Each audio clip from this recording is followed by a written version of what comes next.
when you look at your generic congressional ballot. So put it all together, right? We're going to make this giant stew for you. What do voters feel right now? Look at this.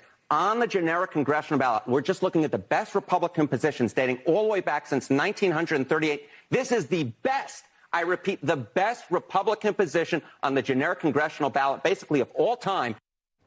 Wow, CNN there, and a panelist calling out President Biden's failures, administration failures, saying Republicans are in the best position to sweep the midterms in decades. Yeah, that aired on CNN. And it comes as the White House doubles down on touting this administration's what they describe as economic success.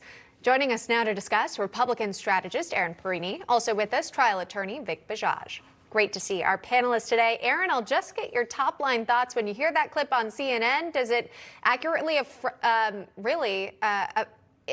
show what Democrats might be facing come this fall?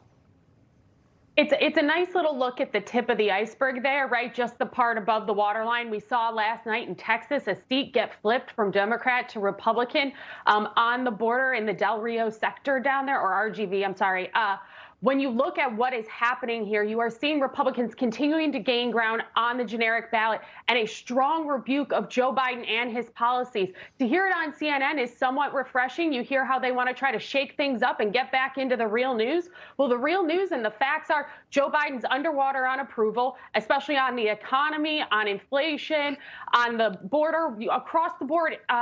Topics that are really important to voters. So when you look at that, you see momentum gaining for Republicans that not only easily take the House, but they are certainly making strides as well to take the Senate. Despite what was said there on CNN from, again, that pundit, if you will, this is the president touting the economy during his speech to the labor unions yesterday. Watch. I promise you, I'm going to keep fighting for you. Are you prepared to fight with me?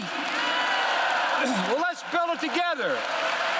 Let's continue to give working families a fighting chance. Face our challenges head on. And let's keep building a better America, because we can do it. God bless you all.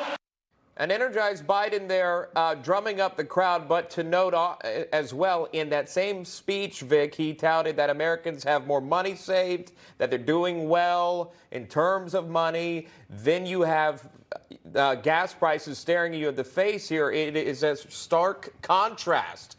A year ago, it was $2.39 a gallon. Today, it's $5 and a penny. The president says he's going to continue to work for you. But it's not seen in the inflation numbers. It is not seen in gas prices, and it is not seen in their pocketbooks. And that's where you see when the voters come out. They vote with their pocketbooks. Vic. Absolutely. You know, as a trial lawyer, we have certain instructions that we use to evaluate the testimony of an individual who may be a witness in a case, a trial, a mediation, or what have you. And some of that instructs jurors to look at their background, their motive, their bias. And so when I hear a speech, just as you played from our President Biden, I peel the layers back and I say, you know, who is he talking to and where is he coming from?